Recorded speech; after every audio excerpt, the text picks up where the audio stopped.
Orient bell tiles studio से आप देख रहे हैं एबीपी न्यूज। नमस्कार, एबीपी न्यूज पर हाजिर हूं मैं रोमाना इसार खान। शाम के 4 बज रहे हैं, वक्त हो गया है वो सच जानने का जिसकी खुद खबर गवाह है। शुरुआत दिल्ली के एलएनजेपी अस्पताल से करेंगे, जहां आज प्रधानमंत्री नरेंद्र मोदी पहुंचे हैं। और दिल्ली में जो कार ब्लास्ट हुआ, इस कार ब्लास्ट में चपेट में आकर जो लोग घायल हुए हैं, उन घायलों से प्रधानमंत्री नरेंद्र मोदी ने मुलाकात की। तस्वीर आपके सामने, एलएनजेपी अस्पताल पहुंचे प्रधानमंत्री नरेंद्र मोदी। 2 दिन के भूटान दौरे पर थे और देश लौटते साथ ही प्रधानमंत्री नरेंद्र मोदी ने सीधे एलएनजेपी अस्पताल का रुख किया और वहां जाकर घायलों से मुलाकात की। घायलों का हाल जाना है प्रधानमंत्री नरेंद्र मोदी। 20 के करीब घायल हैं। यहीं एलएनजेपी अस्पताल में इलाज उनका चल रहा है। देखिए कैसे प्रधानमंत्री नरेंद्र मोदी की तरफ से सहारा घायलों को दिया जा रहा है। बाकायदा किसी के कंधे पर हाथ रखकर, किसी से झुककर बात करके प्रधानमंत्री नरेंद्र मोदी ने इन घायलों के साथ अपनी संवेदनाएं व्यक्त की, इनका दुख बांटा। सुना आखिरकार उस दिन क्या हुआ था, क्योंकि ये घायल एक तरीके से उस पूरी वारदात के सबसे बड़े चश्मदीद भी तो है ना। और ऐसे में खुद प्रधानमंत्री नरेंद्र मोदी ने किसी के सिर पे हाथ फेरा, किसी के कंधे पर हाथ रखकर भरोसा दिया, किसी के साथ आत्मीयता से बात की और इन सब के दुख को प्रधानमंत्री नरेंद्र मोदी ने बांटा। यकीनन सभी घायल हैं, सभी तकलीफ में होंगे, लेकिन प्रधानमंत्री नरेंद्र मोदी के यहां पहुंचकर इनको सांत्वना देने से इनकी हिम्मत जरूर बढ़ी होगी। 2 दिन के भूटान दौरे पर प्रधानमंत्री नरेंद्र मोदी थे। देश वापस लौटने के बाद सीधे प्रधानमंत्री नरेंद्र मोदी एलएनजेपी अस्पताल पहुंचे और वहां जाकर उन्होंने घायलों से मुलाकात की। कल भूटान की धरती से भी प्रधानमंत्री नरेंद्र मोदी का जो संबोधन हुआ था, उसमें भी अपनी बात की शुरुआत प्रधानमंत्री नरेंद्र मोदी ने दिल्ली कार धमाके के जिक्र के साथ ही अपने संबोधन की शुरुआत की थी। प्रधानमंत्री नरेंद्र मोदी ने पीड़ितों के साथ अपनी संवेदनाएं व्यक्त की थी और साथ ही साथ प्रधानमंत्री नरेंद्र मोदी की तरफ से ये हुंकार भी भर ली गई थी कि जो षड्यंत्रकारी हैं, हमारी एजेंसियां उन तक पहुंचेंगी, तह तक पहुंचा जाएगा, षड्यंत्रकारियों को बख्शा नहीं जाएगा। प्रधानमंत्री नरेंद्र मोदी की तरफ से कल ही यह बता दिया गया था कि जैसे ही ये कार धमाका हुआ दिल्ली में, प्रधानमंत्री नरेंद्र मोदी ने फौरन गृह मंत्री अमित शाह से फोन करके पूरे हालात की जानकारी ली थी और उस रात भर जागकर वो लगातार अलग अलग एजेंसीज के संपर्क में भी थे। जो वारदात हुई है उससे जुड़े जो सुराग मिल रहे थे और जिस दिशा में जांच आगे बढ़ रही थी, एक तरीके से खुद उसका हर अपडेट प्रधानमंत्री नरेंद्र मोदी ले रहे थे।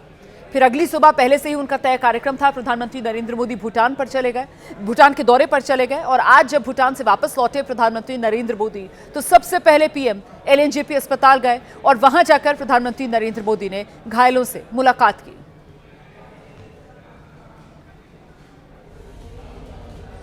बड़ी खबर मैं आपको बताने जा रही हूं। दिल्ली पुलिस अब एक और कार की तलाश कर रही है। इस वक्त की बड़ी खबर है ये। पुलिस को अब लाल रंग की इको स्पोर्ट कार की तलाश है। धमाके वाली कार के साथ ये लाल रंग की इको स्पोर्ट कार जो अब पुलिस की रडार पर है। उमर के नाम पर ये लाल रंग की इको स्पोर्ट कार रजिस्टर्ड है।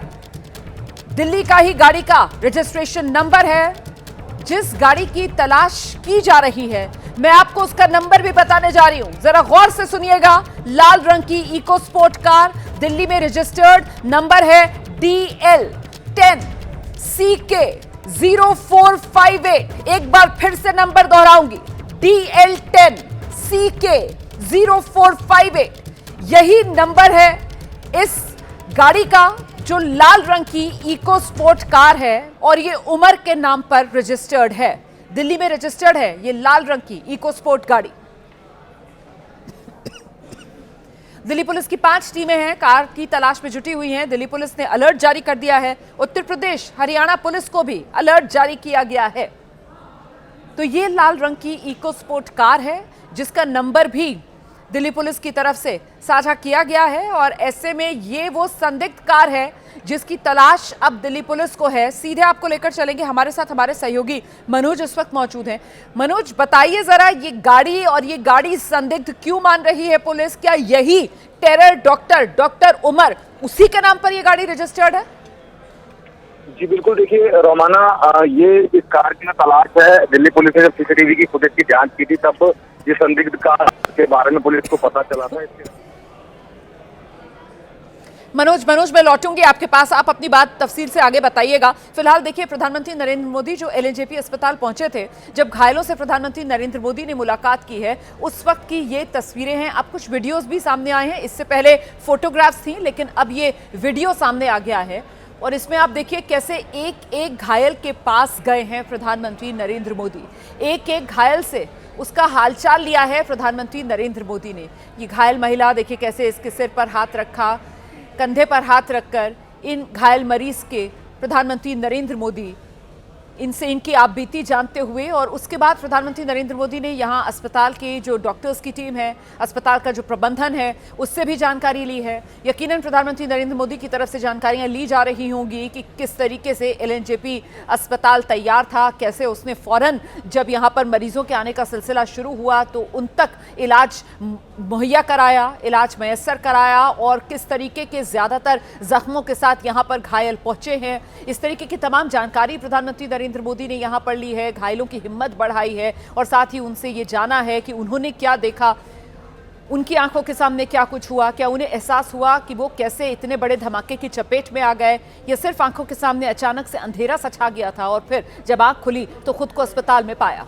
और इसके बाद डॉक्टर्स की टीम से भी प्रधानमंत्री नरेंद्र मोदी ने बातचीत की है। यकीनन उनको भी पीएम की तरफ से निर्देश दिए गए होंगे कि बढ़िया से बढ़िया इलाज मुहैया करा जाए इन घायलों को। फिलहाल जो घायल हैं अस्पताल में, एलएनजेपी में ही उनका इलाज चल रहा है। मुआवजे का ऐलान भी दिल्ली सरकार की तरफ से किया गया है, मृतकों के परिजनों के लिए भी और घायलों के लिए भी। तो एलएनजेपी अस्पताल पहुंचकर घायलों से प्रधानमंत्री नरेंद्र मोदी ने मुलाकात की है। डॉक्टर्स की टीम से एलएनजेपी अस्पताल में प्रधानमंत्री नरेंद्र मोदी ने पूरा अपडेट भी लिया है।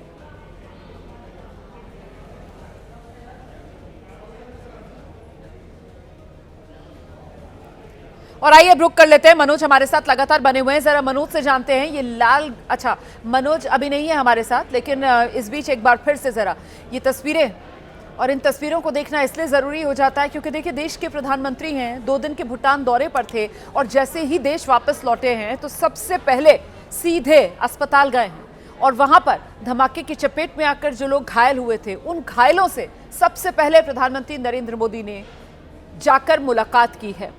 इससे पहले जिस दिन ये वारदात हुई थी उसी रात गृहमंत्री अमित शाह भी अस्पताल पहुंचे थे, उन्होंने भी घायलों से मुलाकात की थी। और आज प्रधानमंत्री नरेंद्र मोदी भूटान दौरे से वापस जब देश लौटे हैं तो सीधे घायलों के पास गए, उनका हालचाल जाना, उनकी हिम्मत बढ़ाई है। भूटान की धरती से ही प्रधानमंत्री नरेंद्र मोदी की तरफ से दिल्ली कार धमाके का जिक्र करते हुए जो घायल हैं उनके प्रति संवेदनाएं व्यक्त की गई थी पूरे देश की ओर से, और साथ ही साथ प्रधानमंत्री नरेंद्र मोदी ने जो षड्यंत्र है उसकी तह तक एजेंसियां जाएंगी, इसकी हुंकार भी भरी थी, और जो षड्यंत्रकारी हैं उन्हें बख्शा नहीं जाएगा, कानून के दायरे में लाकर सबका हिसाब होगा। प्रधानमंत्री नरेंद्र मोदी की तरफ से ये साफ कर दिया गया था।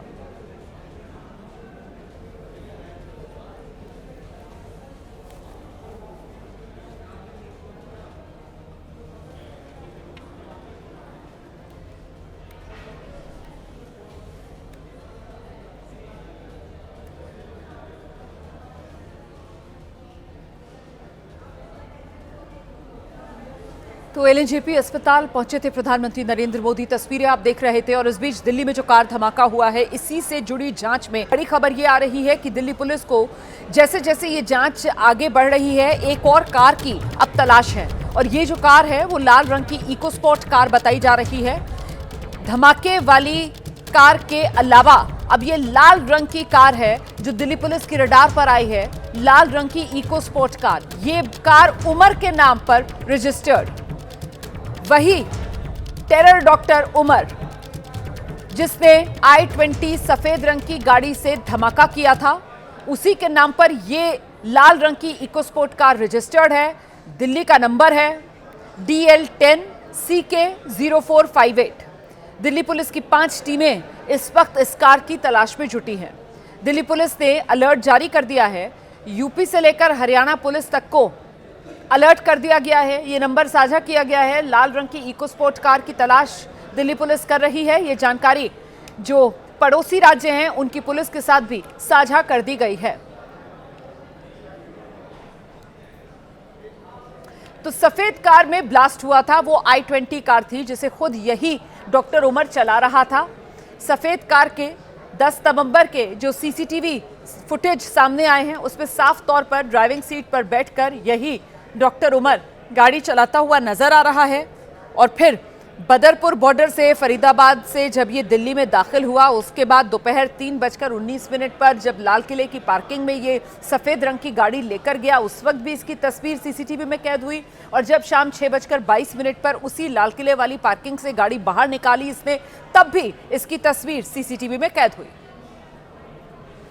फिर 6:52 के आसपास वही सफेद i20 कार में धमाका हुआ था। और अब इस मामले में जांच करते हुए पुलिस को ये लाल रंग की इको स्पोर्ट कार की तलाश है। सीधे आपको लेकर चलेंगे, मनोज वर्मा हमारे सहयोगी इस वक्त मौजूद हैं। मनोज से जानते हैं। मनोज, बताइए जरा, ये लाल रंग की इको स्पोर्ट गाड़ी ये पुलिस की जांच के रडार पर कैसे आई? जी बिल्कुल, देखिए सीसीटीवी की जब पुलिस जांच कर रही थी उस दौरान पुलिस को इस कार के बारे में पता चला और तभी से पुलिस ने इस गाड़ी को लेकर के एक अलर्ट जारी किया हुआ है कि ये जो इको स्पोर्ट कार है इसका नंबर पुलिस ने तभी को दे दिया है। इसके लिए 5 टीमें बनाई गई हैं। इसके अलावा हरियाणा पुलिस को भी अलर्ट किया गया है कि अगर ये संदिग्ध कार कहीं नजर आती है तो इसकी तलाश की जाए। आपको बताना चाहूंगा कि इसका जो रजिस्ट्रेशन है वो उमर के नाम पर ही है और ये वही उमर है जो i20 कार के अंदर मौजूद था। इतना ही नहीं, जांच में ये भी सामने आया है कि उमर भी इस गाड़ी का सेकंड ऑनर था, यानी कि इसने सेकंड हैंड कार खरीदी थी। तो इसका पहला ऑनर कौन था उसकी भी डिटेल जो है वो पुलिस की टीम निकाल रही है। इसके अलावा इस गाड़ी की जो तलाश है वो लगातार की जा रही है। 5 टीमें इस गाड़ी की तलाश के लिए पुलिस ने बनाई हैं। बहुत शुक्रिया आपका मनोज वर्मा इस तमाम जानकारी के लिए। हम आगे बढ़ रहे हैं। लाल रंग की इको स्पोर्ट कार से जुड़ी बड़ी खबर। 2024 में दरअसल श्रीनगर में कार की सर्विस करवाई गई थी, ये भी जानकारी सामने आ रही है। तो ये लाल रंग की इको स्पोर्ट कार जो उमर के नाम पर रजिस्टर्ड है, जिसका नंबर दिल्ली का है, इस गाड़ी की सर्विसिंग करवाई गई थी 2024 में, पिछले साल श्रीनगर में। सीधे आपको लेकर चलेंगे, हमारे सहयोगी आसिफ कुरैशी इस वक्त हमारे साथ मौजूद है। आसिफ, क्या डिटेल्स मिल रही है? श्रीनगर में सर्विस करवाई गई थी पिछले साल इस गाड़ी की? बिल्कुल रोमाना, देखिए यहाँ पे जो हमारे जानकारी मिली है उसके अनुसार ये गाड़ी फोर्ड के जो रिकॉर्ड्स हैं उसमें अभी भी पंकज गुप्ता नाम के एक व्यक्ति के नाम पर रजिस्टर है एज फर्स्ट ओनर, जो कि दिल्ली 11 जो एड्रेस इनका दिया हुआ है, मकान नंबर G3 121। लेकिन इसका प्रेजेंट ओनर जो यहाँ पे फोर्ड के शोरूम पे बताया गया है कि उसको श्रीनगर दिखाया गया है और 2024 के मध्य में तकरीबन जून के आसपास इसकी एक बार सर्विस कराई गई थी और केवल एक बार ही ये श्रीनगर के फोर्ड के सर्विस स्टेशन पे आई थी और यहाँ पे सर्विस हुई थी। और ये साफ नहीं है कि क्या उमर ही ये लेके आया था, लेकिन क्योंकि आरटीओ से जो डिटेल्स मिली है, आरटीओ डिटेल्स में सेकंड ओनर उमर नबी को दिखाया गया है। और इस गाड़ी पे पिछले अगर 4-5 सालों में देखे 9 चालान हुए हैं, जिसमें से 6 तो चुका दिए गए हैं, लेकिन अभी भी 3 चालान ये पेंडिंग दिखा रहे हैं। यानी ये गाड़ी अभी भी जो है चालान जो है इसके पेंडिंग है, जिसमें 2019, 2023 और 2025 के चालान हैं। यानी ये 2019 से ही लग रहा है कि 2000 उमर के पास थी, जबकि ये गाड़ी 2017 मॉडल की है और इसकी पहली रजिस्ट्रेशन 2017 में हुई थी। इस बाबत भी जानकारी मिली हुई है। जी बहुत शुक्रिया आपका आसिफ कुरैशी इस तमाम जानकारी के लिए। हम आगे बढ़ रहे हैं। दिल्ली धमाके में इस्तेमाल हुई थी i20 कार, ये तो आप जानते ही हैं। खुलासा ये हो रहा है कि दरअसल OLX के जरिए ये कार खरीदने के लिए संपर्क किया गया था। फरीदाबाद का रॉयल कार जोन है, उससे संपर्क किया गया था और धमाके में इस्तेमाल कार 29 अक्टूबर को यही फरीदाबाद रॉयल कार जोन जो है उसी ने बेची थी, वहीं से खरीदी गई थी। आमिर रशीद नाम के शख्स ने ये कार खरीदी थी। पुलवामा का रहने वाला है आमिर रशीद। आमिर रशीद के साथ एक शख्स और आया था। कार हैंडओवर करने वाले सोनू नाम के शख्स से पूछताछ भी पुलिस कर रही है। तो ये आमिर राशिद का नाम सामने आ रहा है। आमिर राशिद बताया गया उस शख्स का नाम जिसने ये गाड़ी खरीदी थी। तो मतलब क्या डॉक्टर उमर ने अपने नाम पर ये गाड़ी नहीं खरीदी i20 कार, किसी आमिर राशिद के नाम पर क्या ये गाड़ी खरीदी गई या फिर झूठी पहचान बताकर ये गाड़ी खरीदी गई? लेकिन गाड़ी 29 अक्टूबर को ही खरीदी गई, ये तय है। और 29 अक्टूबर ही वो तारीख है जब वो पेट्रोल पंप वाला इस i20 कार का एक फुटेज भी सामने आया था, जहां पर इसका पोल्यूशन चेक करवाया जा रहा है।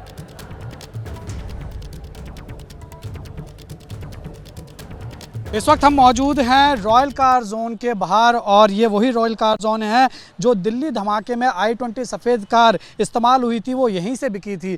और इसमें सबसे ज़्यादा जो नाम आ रहा था वो यहाँ के जो मेन ऑनर है अमित पटेल का नाम आ रहा था। तो ये पूरा मामला क्या है, अमित का नाम इसमें कैसे आया, अमित को पता लगा और अमित ने किसको गाड़ी बेची, ये पूरी बातचीत करने के लिए खुद अमित पटेल इस वक्त हमारे साथ मौजूद हैं बातचीत के लिए।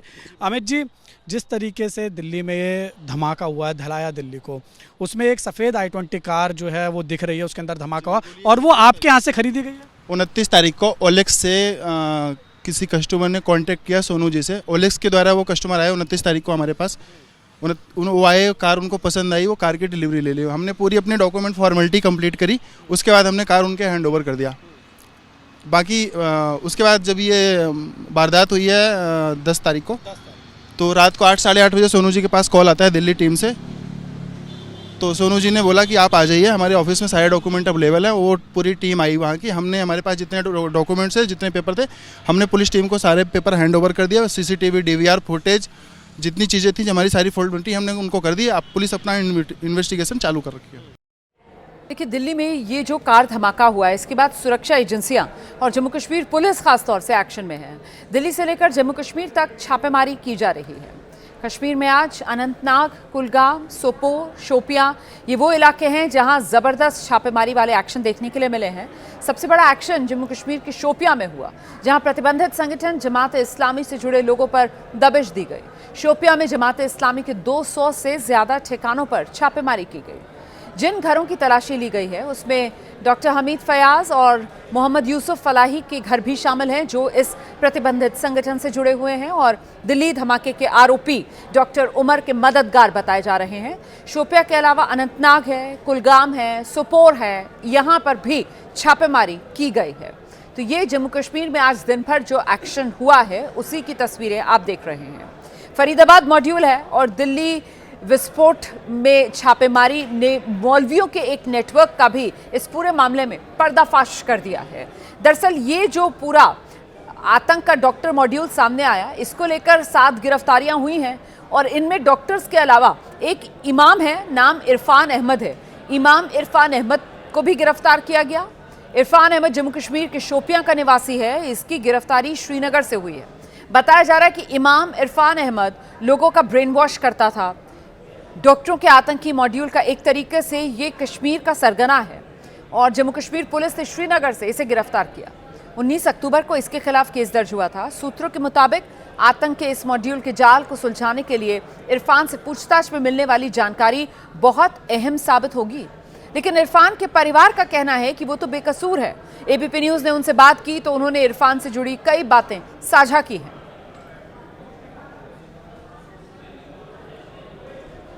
शोपियां के नादिग्राम इलाके में मौजूद हैं और ये घर जो आप पीछे देख रहे हैं ये इरफान का घर है, जिसको जम्मू कश्मीर पुलिस ने नौगाम से हिरासत में लिया और जिसके बारे में अब ये बताया जा रहा है कि जो मोटिवेशन का था, जो रेडिकलाइजेशन का पूरा काम था, वो इसी के जिम्मे था। यहाँ पे उनकी चाची है बीनू जी, इनसे बात करेंगे। बीनू जी बताएंगे कि कुछ इरफान के बारे में कि कितना पढ़ा है, क्या हुआ, क्या वो रेडिकलाइजेशन की बात कही जा रही है जो वो ब्रेन वॉशिंग कर रहे थे उसमें शामिल है, आपको लगता है? उसने 3री क्लास तक पढ़ा है, बस उसके अलावा उसने कुछ नहीं पढ़ा है। खाली तालीम उसने हासिल की दरसगाह में।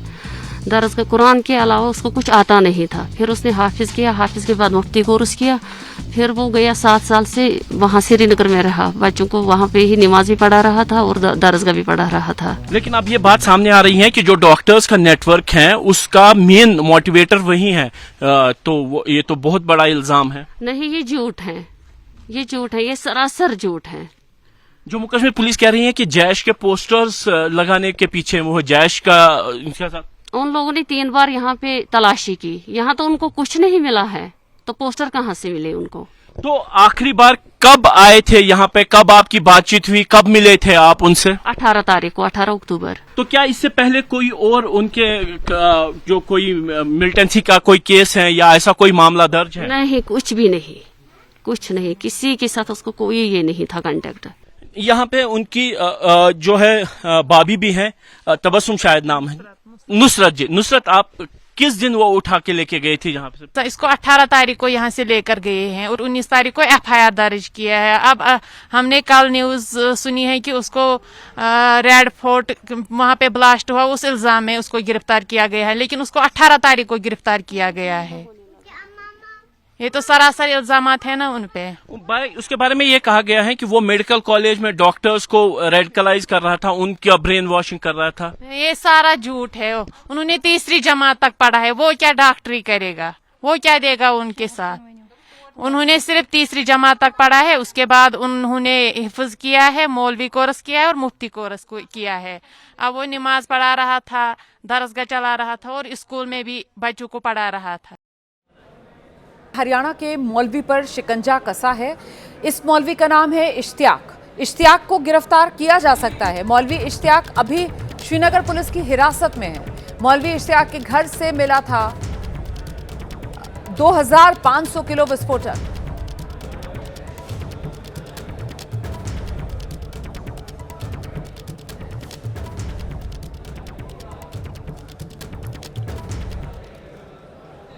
तो दिल्ली धमाके की जांच में जिन जिन लोगों पर अब शक की सुई जा रही है, उन सब पर शिकंजा कस रहा है।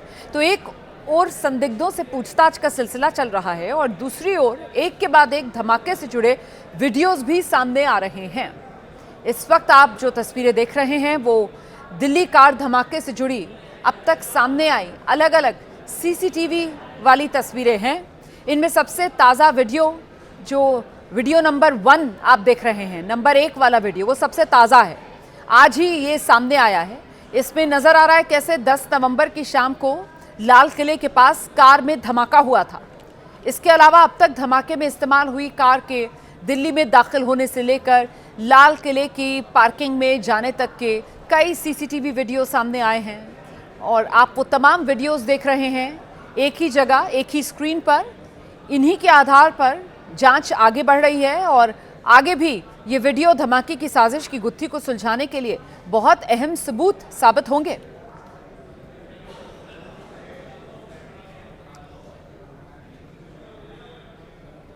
वहीं दिल्ली धमाके को लेकर लगातार जांच एजेंसियां पड़ताल कर रही हैं। दिल्ली से लेकर यूपी, हरियाणा, जम्मू कश्मीर तक साजिश के तार खगाले जा रहे हैं। लेकिन इसी कड़ी में ABP न्यूज आपको दिखाने जा रहा है आतंक के बारूद का वो अड्डा जहां से पुलिस ने 2500 किलो से ज्यादा का विस्फोटक बरामद किया है।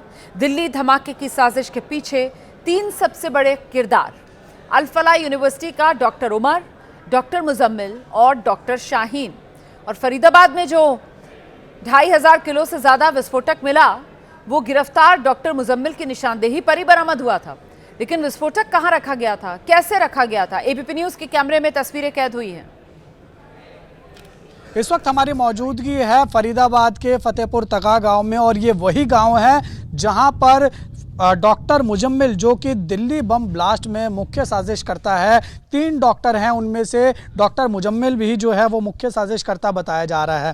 तो डॉक्टर मुजम्मिल ने जहां पर भारी विस्फोटक जमा किया था, हम उसी जगह पर मौजूद हैं, उसी घर के बाहर मौजूद हैं।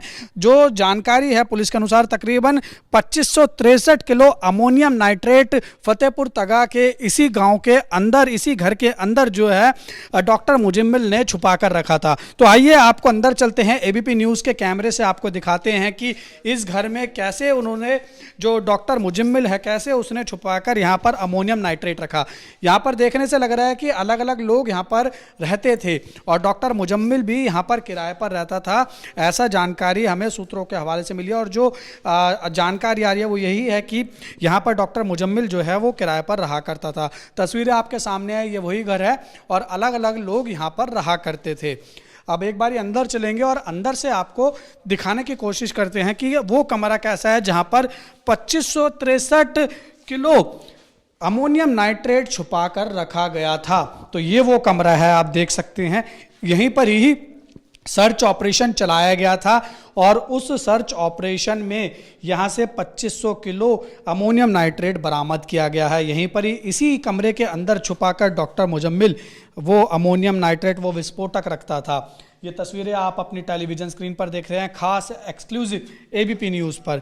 अब यहाँ पर हम कोशिश करेंगे कि लोगों से बातचीत करने की कि यहाँ पर डॉक्टर मुजम्मिल को उन्होंने कितनी बार आते जाते देखा है, ये घर किसका है, इन तमाम बातों का जो है, इन तमाम सवालों का जवाब एबीपी न्यूज़ आपको देता रहेगा। और उसी कड़ी में हम यहाँ पर पहुँचे हैं फतेहपुर तगा गांव में, ताकि हम बारीकी से सच्चाई आपको दिखा सके कि आखिर ये जो दिल्ली बम धमाका हुआ है इसके तार कहाँ तक जुड़े हुए हैं और इसमें कैसे कैसे सारी जो मुख्य साजिशकर्ताओं ने साजिश रची है। बड़ी खबर मैं आपको बता दूं, दिल्ली में जो धमाका हुआ है उसी से जुड़ी हुई ये बड़ी खबर है। दिल्ली पुलिस को अब एक और कार की तलाश है और ये जो कार है वो लाल रंग की इको स्पोर्ट कार है, जिसकी तलाश दिल्ली पुलिस अब कर रही है। धमाके वाली कार के साथ लाल रंग की इको स्पोर्ट कार। 2024 में ये इको स्पोर्ट कार जो है वो श्रीनगर में सर्विस इस कार की करवाई गई थी 2024 में। कार मालिक का पूरा नाम उमर उल नबी है। दिल्ली का गाड़ी का रजिस्ट्रेशन नंबर है, जिस गाड़ी की तलाश की जा रही है उसका रजिस्ट्रेशन नंबर है DL10 CK0458। दिल्ली पुलिस की 5 टीम्स कार की तलाश कर रही हैं।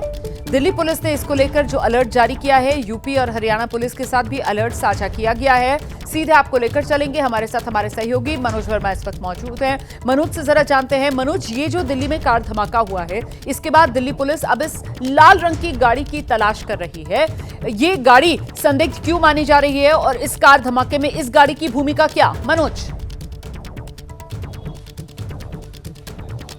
जी बिल्कुल, देखिए जिस गाड़ी की दिल्ली पुलिस तलाश कर रही है उस गाड़ी का जब एड्रेस निकल करके सामने आया है, वो एड्रेस दिल्ली के जो प्रेजेंट एड्रेस है वो दिल्ली के गौतमपुरी का निकल करके सामने आया है। दिल्ली का गौतमपुरी न्यू सीलमपुर का एड्रेस सामने आया है और एड्रेस है T486। जब मैं यहाँ इस जगह पर पहुँचा हूँ तो मैंने देखा कि यहाँ पर एक मदरसा है, इसके अलावा T486 के जो नंबर है उसके नाम पर एक मकान भी यहाँ पर बना हुआ है। मदरसे के जो संचालक हैं वो हमारे साथ मौजूद हैं, उनसे जानते हैं ये जो आपके मदरसे का एड्रेस है, जो उमर है, उमर नाम का शख्स जो I-20 कार चला रहा था उसके नाम पर ये कार थी। जो एक और संदिग्ध कार की तलाश दिल्ली पुलिस कर रही है वो इको स्पोर्ट्स कार है, वो एड्रेस इस एड्रेस के उस पर आया है। वो बता तो कल भी। नाम क्या है आपका? मेरा नाम मोहम्मद तसव्वुर है। कल भी ये बता रहे थे, हमने तो सब कुछ देखा, बहुत देखा, लेकिन वो उसको कभी हमने यहाँ नहीं देखा। हम 2020 से इस गली में रह रहे हैं।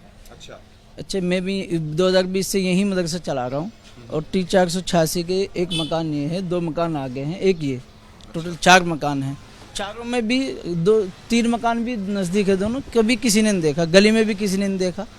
अब वो आईडी कहाँ से बन गई, क्या हुआ, ये सब समझ से परे हम तो हैरान हैं, अफसोस कर रहे हैं जब से कैसे हो गया ये सब। क्या पुलिस भी यहाँ पर पहुंची थी इन्वेस्टिगेशन के लिए? क्या और कोई एजेंसी भी आई थी? वो टीम एजेंसी आई थी, कल से आ रही है मुस्तकिल।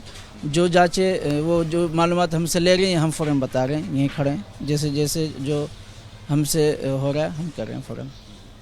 क्या क्या पूछा था उन्होंने आपसे? उन्होंने पूछा था, उनकी वो दिखाई थी आईडी और उनका फ़ोटो दिखाया था कि आप इनको जानते हैं, और सब जो मालूमात ली बता दिया हमने सब उनको। कितनी देर तक इन्वेस्टिगेशन चली और क्या पुलिस ने सिर्फ आप ही से पूछताछ की, आसपास के और लोगों से भी पूछताछ की? से पूछताछ की, यहाँ महल्ले में भी हमसे भी पूछताछ की, और फिर यहाँ मकान मालिक जो हैं वो उनसे भी पूछताछ की, और वो अभी तक वहीं है, पूछताछ के लिए गए हुए हैं, वो आए नहीं है अभी। तो ये जो आप एड्रेस बता रहे हैं कि एक तो ये एक मदरसा हो गया, एक तो ये मदरसा हो गया, इसके अलावा एक ये घर हो गया, ये वाला घर हो गया, इसके अलावा 2 घर आ गया आप बता रहे हैं। पुणे वाले जी ये सेम ही एड्रेस है? सेम एड्रेस है बिल्कुल जी। तो ये अब पता नहीं चारों का मालिक एक ही है कि अलग अलग है? अलग अलग है, चारों के मालिक अलग अलग है। चारों के मालिक अलग अलग फ्लैट है, ये भी अलग अलग है सबके। 4 फ्लैट बने हुए हैं? हाँ, ये भी अलग अलग है सब। चारों फ्लैट के अलग अलग मालिक? जी। और वो मकान भी अलग है, दोनों मकान अलग अलग है सब, ऐसा कुछ नहीं है। तो चारों के मकान मालिकों को पुलिस ले गई है अपने साथ पूछताछ के लिए या सिर्फ यहीं के? आए थे, छानबीन तो उन्होंने सब जगह की है। अब अभी तक तो हमसे पूछा, ऊपर पूछा, और जो यहाँ मकान मालिक हैं वो गए हुए हैं अभी उनके पास, और बाकी पता नहीं उनसे पूछा नहीं पूछा क्या था। जो मकान मालिक है उनका नाम क्या है? उनका नाम हाजी अयूब साहब है। हाजी अयूब जी हैं, तो अभी वो पुलिस के पास ही हैं? जी, उनके पास, टीम के पास है, वो जो मालूमात करने के लिए आए थे उनके पास है। ये उमर की मैं आपको फोटो दिखाता हूँ, एक बार आप कोशिश कीजिएगा पहचानने की, अगर आपने नहीं सबको दिखाता हूँ मैं एक बार। ये इसको तो हमने कभी नहीं देखा, कभी बार कभी देखा नहीं बंदे को, ना कभी आया ना कभी गया, और यहाँ तो अनजान आदमी आता है उसका पता चल जाता है। लोकल आदमी सारे रहने वाले हैं, राजकीय नहीं बहुत पुराने रहने वाले हैं यहाँ के, तो ऐसे कैसे हो जाएगा, ये समझ में नहीं आई बात क्या है क्या नहीं मामला। बाकी जो भी जांच एजेंसी आ रही है उनको कोऑपरेट कर रहे हैं, उनसे बातचीत कर रहे हैं सब कुछ जैसा भी, क्योंकि ये छोटी मोटी बात नहीं, पूरी दुनिया के अंदर हमारे देश का नाम खराब हो रहा है इस बात के लिए कि हिंदुस्तान के अंदर ऐसा मसला है, बम ब्लास्ट हो भी दिल्ली कैपिटल शहर के अंदर, तो ये अपने आप के अंदर बहुत बड़ी अफसोस वाली बात है। तो बिल्कुल जो भी जिसने भी क्या हो, जैसे यहाँ रहने वाले लोग मनोज जागरूक शहरी के तौर पर अपनी बात रखते हुए और बता रहे हैं कि इन्होंने कभी इस शख्स को नहीं देखा और साथ ही पुलिस के साथ जांच में पूरा सहयोग कर रहे हैं। लेकिन हैरान करने वाली बात है कि लाल रंग की ये इको स्पोर्ट गाड़ी, दिल्ली का रजिस्ट्रेशन नंबर, इसी टेरर वाले डॉक्टर के नाम पर रजिस्टर्ड, और पता यहां का, जिस गली के लोग कह रहे हैं कि हमने तो इसे कभी देखा नहीं, पता नहीं यहां का पता कैसे दर्ज है। लखनऊ से पकड़े गए डॉक्टर परवेज अंसारी को लेकर बड़ी खबर मिल रही है। डॉक्टर परवेज अंसारी की गाड़ी जब्त कर ली गई है। यूपी एटीएस और जम्मू कश्मीर की पुलिस ने IM रोड स्थित परवेज के घर पर छापा मारा था, वहीं पर यह गाड़ी पार्क थी। आज मणियाव पुलिस ने यह गाड़ी कब्जे में ले ली।